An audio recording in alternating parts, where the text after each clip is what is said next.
Thomas, what are you doing here, Well, I've brought Edward's tracks. Oh, why did you come so fast?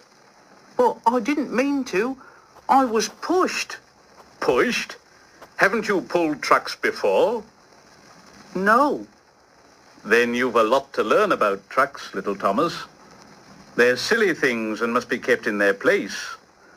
After pushing them about here for a few weeks, you'll know almost as much about them as Edward.